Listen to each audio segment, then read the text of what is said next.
Republican Congressman George Santos of New York is now facing criminal charges.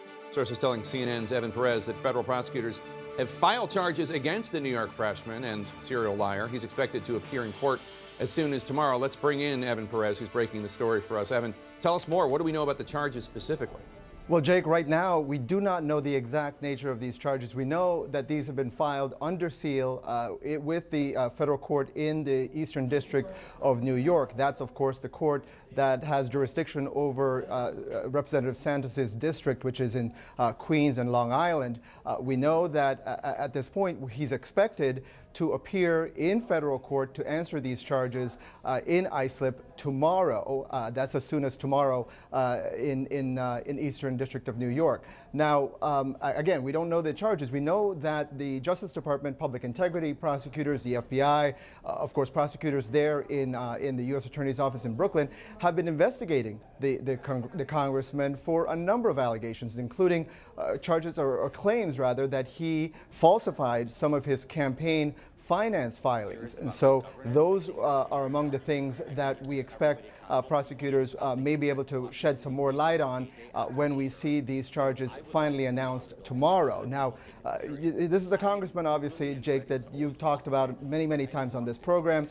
He took office just in January, and in just a few months, of course, it's come to light a number, just a stunning number of falsehoods and lies that he's told as part of his campaign, in the lead up to his campaign, and in the years prior. I'll just recite just a few of them, including his claim on his resume that he worked at Goldman Sachs and Citibank.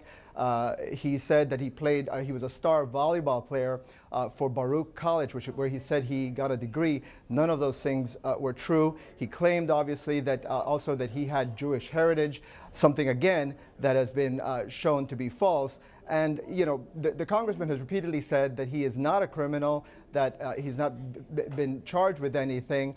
We do know, though, in recent weeks that he did admit to a fraud charge in Brazil some number of years ago. Jake? Yeah, Leslie Jones once said on The Daily Show, do you know how much you have to lie to be known as the lying congressman, which says something. But, of course, lying to the public is not necessarily against the law.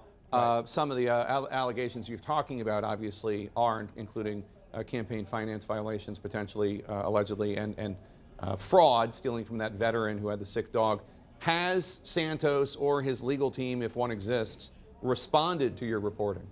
We reached out to George Santos's lawyer this afternoon. He declined to comment, said that he's not going to comment on any of these allegations until he sees fit. We did see our Capitol Hill team, Manu Raju and others, saw him walking the halls earlier today. He did not tell us anything about what his plans are for travel to New York tomorrow. But again, that's where we expect that he's going to be able to answer these charges for the first time, Jake, in the Eastern District of New York. Let's bring in CNN's Manu Raju. Manu, Santos also under investigation on Capitol Hill before the House Ethics Committee, but of course that's a rather toothless organization, generally speaking. This seems more significant. Yeah, no question about it. And also, it'll be interesting to see how Kevin McCarthy, the Speaker, responds to this, because for some time he has not called on George Santos to resign, in large part because if Santos were to resign, this would open up a special election in a district that Joe Biden carried in 2020, something that could potentially flip to the Democrats and narrow Kevin McCarthy's already razor-thin majority, which is why McCarthy, for some time, has said, let's let the investigations play out. He has pointed to the House Ethics investigation as one in which he'll ultimately decide on how to respond to George Santos, whether he would call him to resign, saying, let's see what the House Ethics Committee comes up with. We do know that the Ethics Committee is pressing ahead with this investigation. How long that they'll come to reach any sort of conclusion remains to be seen. But now that he has been indicted, George Santos, the question will be whether that changes the leadership calculation at all, whether Kevin McCarthy will come out and call for George Santos to resign. There are rules within the House Republican Conference that for any member who has been indicted, they automatically lose their committee assignments. Recall, though, earlier this year, Santos ultimately voluntarily stepped down from his committee assignments after discussions with McCarthy. So whether there'll be any other punitive measures remain to be seen. Also uncertain whether Santos will try to fight this in court, whether he will try to run for re-election. He did announce just a few weeks ago he planned to run for re-election despite the mounting opposition from Republican leaders back home, and also many within his own conference still said that he would try to fight and try to win this electorally. Will that change his mindset now that he has been indicted? All big questions, but also a big question for the Speaker. What will he do about this controversial member who has now been indicted within his conference, something that can narrow his majority if he were to step aside? All big things that will certainly be on the Speaker's mind and Santos's mind in the days ahead, Jake. Well, I think you answered your question in it, but I hear what you're saying. Let's bring in former federal prosecutor Elie Honig. Elie, how serious of a legal case could this be? Well, Jake, I guess that'll be the big thing that we find out tomorrow when we take a look at this indictment. Important to understand, it is not a crime to lie to the public. It is not a crime to lie about what you're going to do when you get in office. It's not a crime to lie about your background. What is a crime, however, and what might be the case here, we don't know, is to lie in your Federal Election Commission filings, to lie about your campaign expenditures. And you'll recall there was reporting that George Santos's campaign claimed this whole series of expenditures for $199 because the limit over which you have to detail those expenditures is $200. I think that was awfully suspicious. So I'd be looking for some sort of official false statements charge here. Again, we're speculating, but based on what the public reporting is.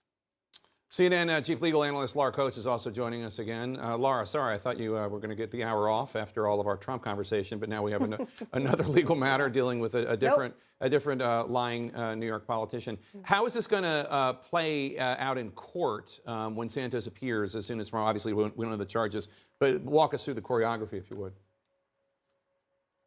Well, first, we're going to know more about the actual charges, if it's sealed, of course, if it's what they're going to actually release to the public, and what a judge would know about an arraignment, and whether this is going to be a multiple indictment or one or more. Remember, you can oftentimes amend an indictment to include more offenses later on. There might be conversations already about the grand jury testimony that came in, if there was a grand jury impaneled in this particular matter. And we're going to learn more about this, frankly, likely as George Santos does. But as Elie articulated, the nature of the charges, the number of the charges might not be known, but certainly the substance of what we know to be the underlying cause for the investigation has been quite clear. And if you follow the trail of money, the idea of thinking about whether transparency and accountability can be actually served for the electorate, that's going to be the key for any campaign finance or election-related matter. What was known, what was relayed to the public,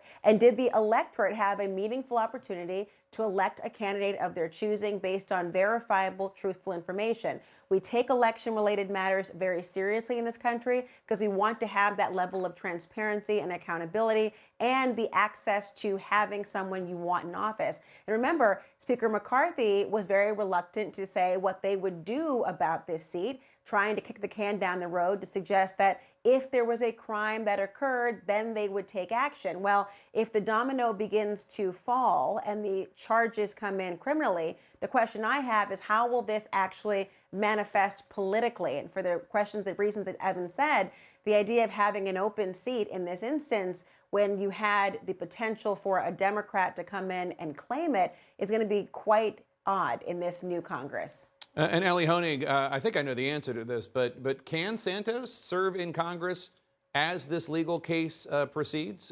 Can he serve in Congress if he's convicted? He can, Jake. The only way to get rid of a member of the U.S. Congress, the House or the Senate, is by expulsion. Now, the Constitution tells us that that requires a 2/3 vote of that body. So you would have to see Republicans join with Democrats to do that. There have only been 5 members of the U.S. House ever expelled in the history of this country. 3 of them were Confederates, former Confederates, shortly after the Civil War. The 4th was somebody from Pennsylvania, from outside of the Philly area, who was expelled in the 70s to the 80s. And the 5th was a congressman named James Traficant who had been convicted of a crime. So there's going to be a big question here for Kevin McCarthy and other Republicans, which is, now that we have reporting, and we'll see tomorrow, that George Santos has been indicted, are you willing to allow him to keep on serving? Who was the one from the Philly area? Was that Ozzie Myers? Michael Myers, Michael I think Myers was the name. Ozzie Myers, yes. Yeah, that was my congressman, man. I know that. That's in Philly. That's not outside Philly. That's in Philly. We're proud of our boy. He's in prison again for a different offense, by the way.